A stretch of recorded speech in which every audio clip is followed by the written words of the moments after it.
In any study of the Gospel of Matthew, you have to understand the importance of the end of Matthew chapter 16. The confession of Peter of who Jesus is sets the gospel in a direction that leads to the cross. The tone of Jesus' ministry is far darker. It is clearly the case that there are things going on that are going to lead to Jesus' death. I'm going to be reading from Willis Barnstone's translation called The New Covenant. This is volume 1, The Four Gospels and the Apocalypse, or the Book of Revelation, beginning at verse 24 of Matthew chapter 16. Then Yeshua said to his students, "If anyone wishes to be my follower, deny yourself and take up the cross and follow me. If anyone wishes to save the soul, you will lose it. But if you lose your soul because of me, you will find it. What good will it do to you to gain the whole world but forfeit your soul? And what will you give in exchange for your soul? The earthly Son will come with his angels in the glory of his Father and reward you by your deeds. Some of you who stand here will not even taste death until you see the earthly Son coming in his kingdom." The shock of the words in verse 24 are gone. In the Roman world, crucifixion was for the lowest rung of society. Crucifixion was not normally practiced on upper class citizens. Crucifixion was not just a form of execution, and that has to be stressed. Crucifixion was not just a form of capital punishment like an electric chair or hanging or a firing squad. In the act of crucifixion, a number of functions came together in this one act. The other thing is to remember is that the Romans were not the first to practice crucifixion. They simply took it to a whole new level. We also need to remember the position of Rome. Rome was a conquering power, and in much of the Roman Empire, they were seeking to keep a lid on things while holding their position of authority.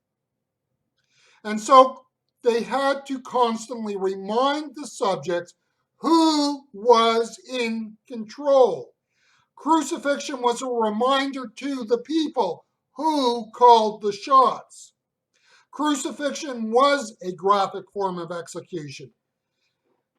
In days past, we know even in the Western world that public hangings were something that happened. It was an event. In these events, it was over relatively quickly. You hang somebody and they are basically dead within maybe a half an hour if it's a botched hanging. Crucifixion was a form of slow torture which in time killed the individual. Crucifixion was a form of shaming people. In other words, to tell people, as Jesus did, to take up their cross would be offensive. What does it mean to save our life? It is a metaphor and not a literal statement. The great danger to the faith is when people want to play it safe. People do not want to take risks. People do not want to be seen as radical. People do not want to be offensive. People do not want to lose their social standing or their job or their home.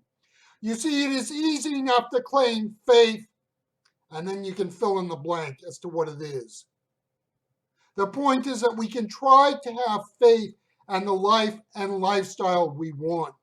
To follow Jesus is to die to self, its desires, its aspirations, and its comforts. In many and varied ways, we can play it safe and not put ourselves at risk and think we can still follow Jesus. There is animal life and spiritual life. They are not the same. Animal life is what we share in common with all animals. Unless Jesus returns in our lifetime, our days, our time will come, and life will be no more. The physical entity that we are will cease.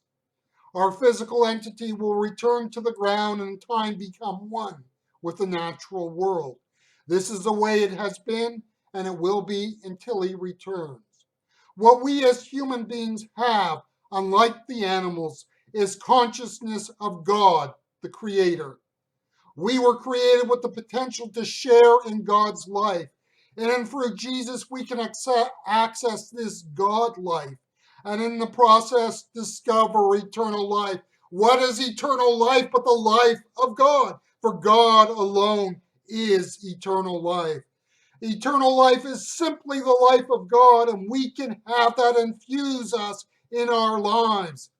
But in order to infuse that in our life, we must open up to God working in all areas of our lives and not put boundaries and close off doors and rooms to Him. We must open ourselves up to Him.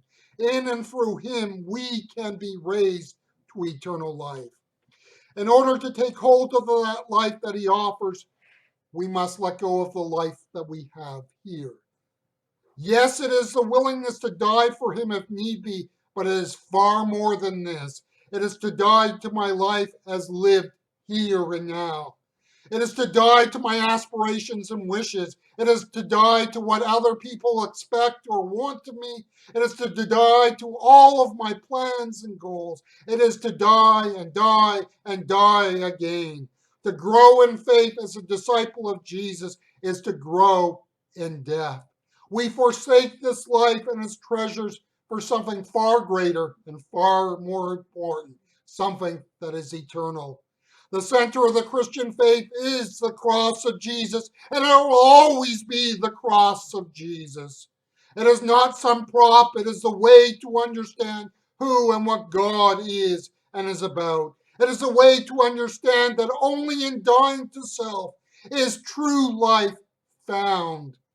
The question is not whether I am a Christian. It is whether I have taken up my cross and continue to take up my cross and to follow after him who was crucified for me.